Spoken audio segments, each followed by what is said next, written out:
Okay, uyu munsi rero tugiye kwiga computer, tugiye gukoresha computer. Wamaze kubona ko iyi ni screen, computer yawe wayifunguye, ni screen wamaze kuyibona. Uyu munsi turarebera hamwe uko wakoresha Word. Birashoboka ko hariho ababizi, ariko ndabizi ko iri somo rizafasha abandi benshi badasobanukiwe uko wakoresha computer, by'umwihariko ukoresha program ya Word. Nyuma rero kugira ngo uyigereho nuko uza hano mu mfuruka, harimo ahantu handitse start. Wowe uritegereza kare akantu kameze nk'akambi tukita cursor cyangwa se pointer, urakitegereza uko kagenda, ndakajyana ngashyire hariya mu mfuruka handitse start. Ukandaho rimwe, hanyuma akazamuka porogaramu zitandukanye. Ngewe imashini yanjye ni uku nguku izigaragaza, hari n'izindi zizigaragaza mu buryo butandukanye. Aha rero hari ahantu handitse ngo search. Ushobora gusacinga, ni ukuvuga ushobora gushakisha. Iyo wanditsemo word nkuko ubibona gutya, ya porogaramu ihita yizana muri screen. Ubwo ni uburyo bwa mbere wamaze kuyibona ko yagaragaye hano hejuru, Word app muri uru ruhande. Hano ushobora kuyifunguriraho, ariko bitanabaye ibyo ngibyo ushobora nanone kujya ku ruhande ukagaruka gato, ukavuga uti reka ndebe muri program zitandukanye. Ngewe imashini yanjye izigaragaza gutya. Urabona aka case kari hano karimo programs zitandukanye, harimo Microsoft Word, harimo Excel, harimo PowerPoint n'izindi zitandukanye. Nkandaho rimwe zikigaragaza, za applications zigahita zigaragaza, bityo nkashakisha iyo nkeneye. Murabona ko ni iriya Word, niyo ndi buhite nkandaho inshuro ebyiri. Ndakirika, ukirika inshuro ebyiri. Iyo ukiritse inshuro ebyiri urabona yuko rwose porogaramu itangiye kwifungura. Hanyuma rero ureba handitse blank document, ukahakanda inshuro ebyiri nabwo. Iyo ukiritse inshuro ebyiri, uru ni rwo bita urupapuro. Kwa kundi ujya wumva bavuga ngo urupapuro ni uru nguru, kariya kari kugenda gatera, nakakwereka ko washatse ushobora guhita utangira kwandika rero ukanda kuri clavier, hanyuma ugatangira kwandika, cyangwa se keyboard ugatangira kwandika. Ari nayo igiye ifite functions zitandukanye. Kugira ngo wenda mbamara amatsiko, nshobora kuzamura hano keyboard nayo mukayibona.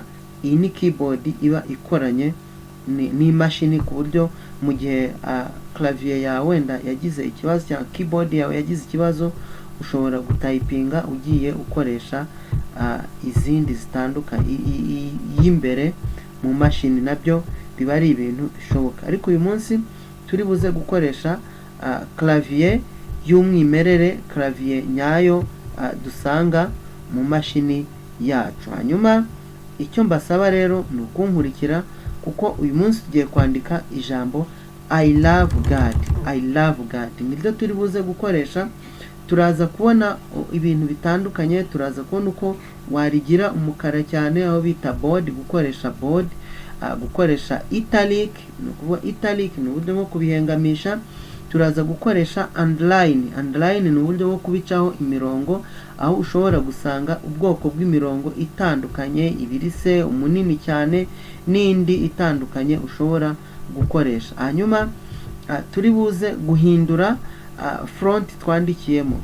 Turaza gufatanyiriza hamwe duhindure front twandikiyemo, dushakishe indi, ndetse tunachanginge front size. Ngira ngo uri kubibonamo hano front size. Niba turi kwandikira muri 11, tube twakandikira no muri 15 ijambo I love God, kugira ngo uze kureba ese rimeze rite. Hanyuma icyo ngusaba ni ugukurikira. Reka ntangire nandika ijambo I love God. Reka nkoreshe ya screen ya indi nigeze mbabwira, ndabyandika biri mu nyuguti nkuru. Ndatangira ngire ngo mwayibonye, nanjye espace love, L R V, do you see? E, I love God. God is started with the capital letter, urakanda hano, God, G R D, I love God. Wamaze kubibona ko hariya twanditse ijambo I love God. Kubera ko nakeneye gukomeza gukoresha iyi ya screen, reka nyikuremo, uhita ukirika ujyana cursor hariya cyangwa se kariya kambi hariya, hanyuma ugakanda rimwe clavier ikavamo cyangwa se keyboard ikavamo. Bya bindi rero nababwiye, iri jambo ngiye kurihindura umukara. Ibintu byose bikorwa wakoze selection. Wenda nihuse, abakoresha mouse igira icyo bita left click na right click. Kugira ngo uselektione rero, ukanda ukagumishayo left click, left ni ibumoso, ukanda agace k'ibumoso ukagumishayo, hanyuma ugascrollinga ugakurura. Uko ugenda ukurura niko mu by'ukuri ijambo ryiselection. Mwaribonye ko ryamaze kwiselection. Nshobora rero kurihindura umukara iyo upfa kuzamura gusa, tukandaho bita byikora byo ubwabyo. Ngire ngo muri kubibona rihindutse umukara. Ngiye kurihindurira inyandiko nakoresheje, nkoreshe iyindi. Reka nkoreshe wenda iyi ngiyi aho bigeze yitwa ngo ni Adobe Fun HTSTDB. Wayibonye. Ushobora no kugenda ukoresha izindi, kugenda uhindagura niko ijambo ryawe rihinduka. Reka ngaruke muri ya yindi, hanyuma reka mpindure size. Urabona ko ryari riri muri 11, ngiye kurihindura rijye muri 12, 12. So we go ahead. Uko ngenda ndihindura ko riri selected, rigenda rihinduka. Urabona ko ribaye rinini, ngiye kuryandikira muri 48, muri 48. Urabona ko ijambo ryawe rwose ritangaza, ribaye rinini cyane. Aka kazamuka hano aka screen muri kubona hano kagaragara no muri iki gice cya hano. Ni tumwe mu du functions tugaragara mu menu kitwa home. Home ibamo menus nyinshi cyane, ngira ngo muri kwitegereza menus zigiye zirimo, ariko twe ntabwo turi buzirebe zose. Turabanza turebe kugira ijambo umukara, turihindure italic, turihengamishe, nundi ijambo rya riba bordered cyangwa se riba selected, riba selectionne nkuko twayirebeye hamwe. Ngiye kurihengamisha, urabibona riba italic. Urabona ko riba slanted somehow, okay, or oblique somehow, okay. Noneho nshobora kurigarura, nundi kurigarura ni ukandaho nanone rikaba riragarutse. Urabona slanted somehow and like this is like, okay. So we are going to underline. Still ijambo ryawe riri selected, uraricaho umurongo. Ushobora kuricaho umurongo, ngira ngo murabona umurongo rero ushobora kuba the line may be double, maybe this one which is big, do you see? Look, we may make it double line, you see 2 lines there. Kandi noneho igitangaje, ijambo ukomeje kwandikiraho imbere, wa murongo ntabwo uhagarara. Urabibona ko nanditse amagambo, wa murongo ntabwo uhagaze. Iki ni igice twari twarebye tuvuga ko turi buze kwandika. Mwabonye ko twatangiriye kuri start.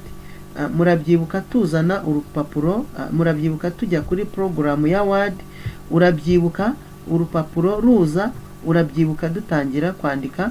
Wibutse neza yuko nakoze selection. Unakubwiye ko guselectinga ukanda ugumishijeyo, you press long the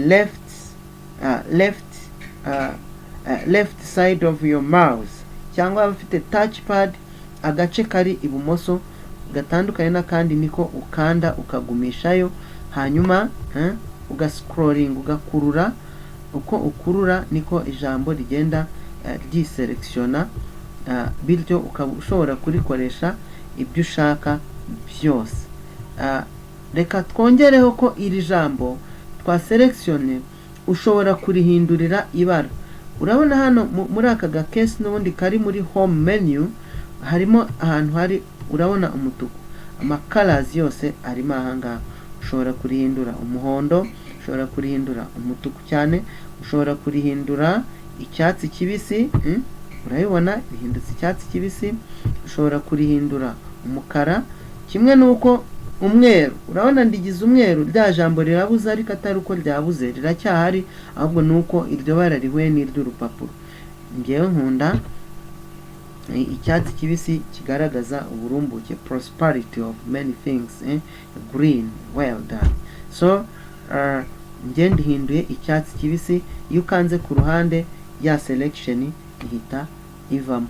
Hanyuma iri jambo rero nshobora kuri highlightinga, nkaba nshobora kuvuga ngo iri jambo noneho uzareba wese azaribone riri mu kandi ga front. Itegereza ukuntu bikorwa. Ayibonye we are highlighting, turi kuryerekana birambuye ku buryo aho uri niba ari dukeneye bihita bikwihutira kurishakisha. Naryo rero wari highlightinga n'amabara atandukanye biterwa n'iryo umuntu akunda. Let me put this blue one, reka nshyiremo ubu bururu, nabyo wabibonye. Iri jambo rero God ryanditse mu magambo, urabona ni inyuguti nto n'inkuru bigiye bivangavanze, ariko nshobora guhindura cases. I can change the case. Uza hano ngira ngo mwese murabona change the case, uhita ukanda, ushobora gushyira lower case, byose bigahinduka ari duto. The same as you can continue having it, ushobora gukomeza urifite riri muri upper case, none ya magambo yose akiyandika ari muri upper case. Look, I think you can see. Look, do you see the word God becomes bigger than what you expected having? See? Okay, so let's go. Impamvu ryahindukaga ari God nuko ari ryo ryari selected. Reka dukomeze. Naryo dushobora kurigira upper case. Do you see? And the full word there which is selected becomes upper. Look, reka none ndifate ari ryose lower case, and now it is uppercase. Do you see? I think that everyone can see. In this way, bya bindi twakoze byose nshobora gusanga wenda hari ijambo nshyizemo ritari ryo. Hano hari akandi kantu kaga fresh kigonda gutya like that one, karakita undo change case. Iyo ukanzeho ugenda ugaruka kubyo wabanjijeho, ibyo watangireho, where you have begun, where you began. Look, do you see? Do you see? All of those activities have been done. Do you see? Do you see? Do you remember? Do you see? As you are pressing, you can come back until even the whole word is erased. Do you see? And when you come back, easy, redo typing. Redo typing, you see? Where you see we passed this way. As you are clicking, click, genda klika, bya bindi byose wagiye ukora bigenda bigaruka until you reach your position. The position I wanted is this one. Do you see? Thank you. So I hope that everyone enjoyed this program. Step by step I will continue telling you how to write other things, how to type in a various way so as to gain more. This is the word God. So before we go, let me make a copy of the word God. All the time turaselecting, reka dukore copy. Wamara guselectinga, hano hari akantu kanditse copy, byamba ngo copy paste. Ugahita umanura aho ushaka kurishyira, ukirika inshuro ebyiri agakiriseri kakaba kahageze, hanyuma ugahita ukanda right click, uhita ubona ama main options, ugahita ufatamo akangaka kitwa paste. Wayibonye? Abaye abiri. Are you surprised with this one? It is easy.